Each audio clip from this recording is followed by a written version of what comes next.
या hello friend, SL के fourth semester की एबीई की डेट शीट आपको मिल चुकी होगी अब तक, है ना। पर इसमें दो क्वेश्चंस हैं जो काफ़ी लोग पूछ रहे हैं। पहला, सब्जेक्ट्स को लेके कुछ कंफ्यूजन है। काफ़ी लोग कह रहे हैं कि एक सब्जेक्ट दो बार ही लिखा हुआ है, जैसे इकोनॉमिक्स डिसिप्लिन में भी है और एमआईएल में भी है, ऐसे ही पॉलिटिकल साइंस एमआईएल में भी है और डिसिप्लिन में भी है। और सेकेंडली, कुछ लोग पूछ रहे हैं कि टाइम कितना मिलेगा असाइनमेंट्स लिखने में। तो ये दोनों चीज़ें डिस्कस करेंगे बहुत जल्दी।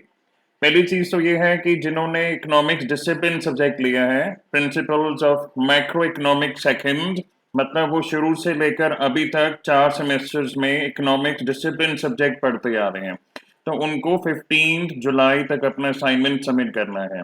ठीक है। अब इसमें ये नहीं लिखा है कि अप टू 15, इसमें लिखा है सबमिशन डेट।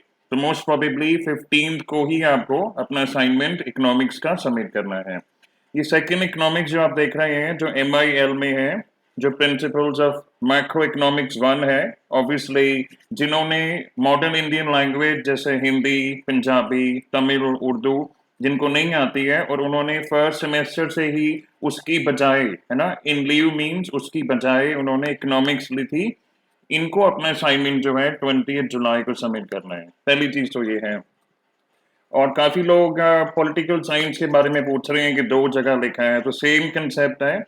जिनके पास political science as a discipline subject है, फर्स्ट सेमेस्टर में भी था, सेकंड में भी था, थर्ड में भी था, फोर्थ में भी है, ठीक है, ये है उनका political science introduction to international relations, जिसका पेपर कोड है 62321, सॉरी 623244007।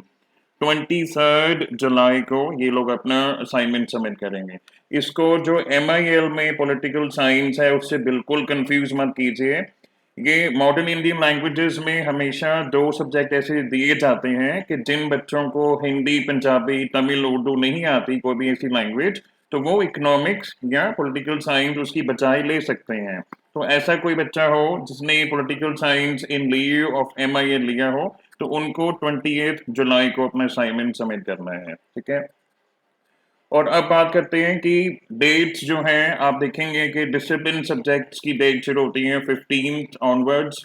ठीक है। इकोनॉमिक्स और हिंदी वालों को 15 को जमा करना है, और इंग्लिश और मैथ्स वालों को 16 को, और हिस्ट्री वालों को 17 को, और जो नेक्स्ट है संस्कृत, उनको करना है 18 को, और एनएचसी, और लास्ट में एजुकेशन वालों को 19 जुलाई को सबमिट करना है। ठीक है। तो डेट डिफरेंट है, ध्यान रखें कि आपका असाइनमेंट कौन सा है, सब्जेक्ट कौन सा है, उसके हिसाब से सबमिट करें।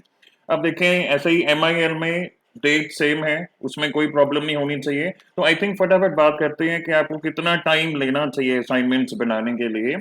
तो जैसा कि नोटिस पहला आया था कि 7 जुलाई को एबीई शुरू होने वाले हैं। ठीक है। अगर उसमें कोई चेंज नहीं होता है तो आप इसको कंपेयर करें कि जो लास्ट पेपर है स्किल एनहेंसमेंट कोर्स, है ना, वो 28 जुलाई को सबमिट करना है। तो अगर आप 7 जुलाई से डेज काउंट करते हैं 20 जुलाई तक, आई थिंक ये 14 डेज बनते हैं।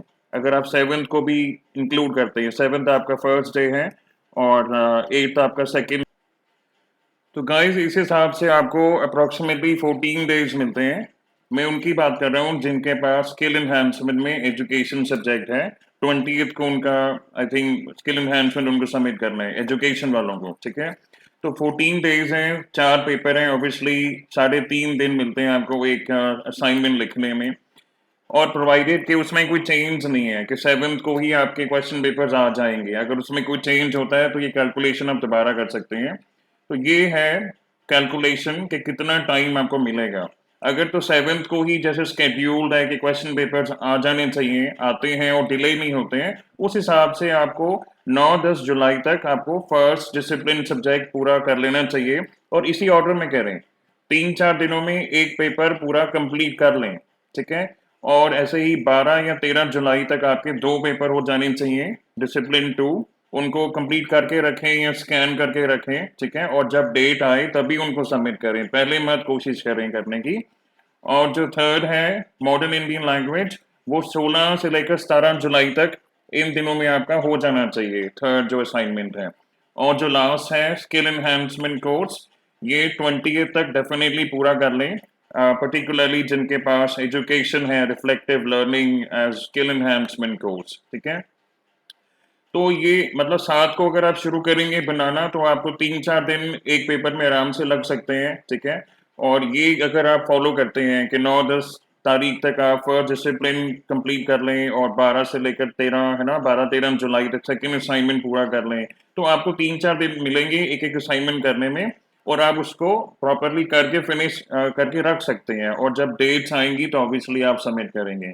अगर आप ये स्केड्यूल फॉलो नहीं करते हैं, अगर आपकी ये जो प्लानिंग है आप नहीं करते हैं, अगर आप जैसे मान लीजिए जिनके पास एजुकेशन है डिसिप्लिन सब्जेक्ट में, तो वो 19 जुलाई को डिसिप्लिन का पेपर सबमिट करते हैं, असाइनमेंट सबमिट करते हैं, तो उनके पास सिर्फ एक दिन है, only one day to submit the modern Indian language paper, ठीक है।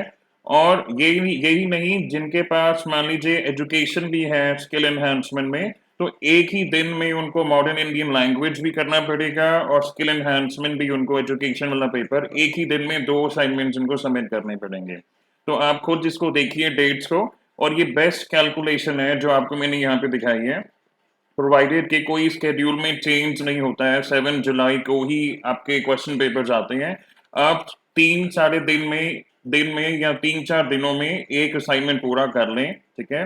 तो वंस अगेन 9-10 जुलाई तक फर्स्ट असाइनमेंट पूरा कर लें, 12-13 जुलाई तक सेकंड डिसिप्लिन सब्जेक्ट पूरा करें, इसी ऑर्डर में करें। और जो थर्ड है मॉडर्न इंडियन लैंग्वेज, वो 16-17 जुलाई तक कर लें और जो लास्ट है वो 20 तक बिल्कुल उसको फिनिश कर लें आप। तो गाइज फर्स्ट पेज का फॉर्मेट बताने की जरूरत नहीं होगी, अभी तक आप 8 असाइनमेंट्स दे चुके हैं फर्स्ट ईयर में और थर्ड सेमेस्टर में 4 एग्जाम्स दे चुके हैं ओबी मोड में, ठीक है। और एक बार और रिपीट कर दूं कि आप ये देखें यहाँ पे इकोनॉमिक्स जिन्होंने डिसिप्लिन सब्जेक्ट में लिया है, principles of macro economics second, वो अपना असाइनमेंट सबमिट करेंगे 15 जुलाई को। और जिन्होंने मॉडर्न इंडियन लैंग्वेज में ये पेपर ले रखा है ना, जैसे economics principles of macro economics first, वो अपना पेपर जो है 20 को सबमिट करेंगे। और ऐसे ही पॉलिटिकल साइंस वाले जो हैं जिन्होंने डिसिप्लिन ले रखा है पॉलिटिकल साइंस, वो अपना पेपर सबमिट करेंगे, एकदम लास्ट में दिया हुआ है, घबराए नहीं कि आपकी डेट मेंशन नहीं है, एकदम लास्ट में दिया है आप लोगों का पॉलिटिकल साइंस डिसिप्लिन वालों का 23 जुलाई। और जिन्होंने पॉलिटिकल साइंस इन लियो यानी instead of modern Indian language लिया है वो 20 जुलाई को करेंगे। बहुत इजी है ये समझना। आप ये देखें जो स्केड्यूल यहाँ पे बनाया है, टेबल बनाया है।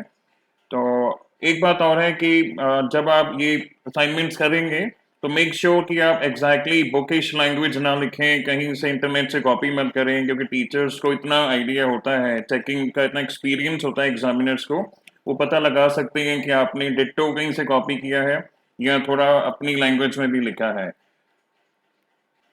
और गाइस अगर किसी ने अभी भी सब्जेक्ट्स गलत चूज किए हैं, मतलब एक्चुअली क्या होता है कि जो ऑड सेमेस्टर्स होते हैं उनमें सब्जेक्ट ऑलमोस्ट सेम चलते हैं मॉडर्न इंडियन लैंग्वेज की अगर बात करें, पर यहाँ पे हमारे केस में थोड़ा सा डिफरेंस है कि जो फर्स्ट सेमेस्टर में हमने मॉडर्न इंडियन लैंग्वेज ली थी वो अब हमें फोर्थ सेमेस्टर में मिल रही है। तो अगर किसी ने अपनी मर्जी से कुछ और लिया है, चेंज किया है, तो आइडियली ऐसा होता नहीं है, we are not allowed to change any subject afterwards.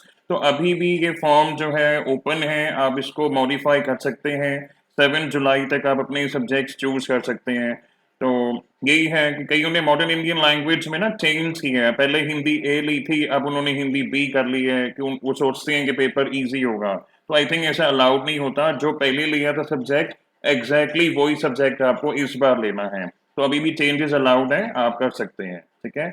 और लास्ट में इस चैनल पे प्लेलिस्ट हैं 4 सेमेस्टर की, आप उसको देखें, जो वीडियोस हैं अगर आपके काम आए, पर प्लीज एग्जैक्टली कॉपी मत कीजिएगा, जो भी नोट्स पीडीएफ फॉर्म में है, हालांकि वाटरमार्क लगा हुआ है उस पर। और आगे के लिए भी सब्सक्राइब कीजिए चैनल, क्योंकि 5th और 6th सेमेस्टर में भी हम वीडियोस बनाते रहेंगे। और आपको वो जो करना होता है, क्या कहते हैं, लाइक शेयर और सब्सक्राइब प्लीज कीजिए।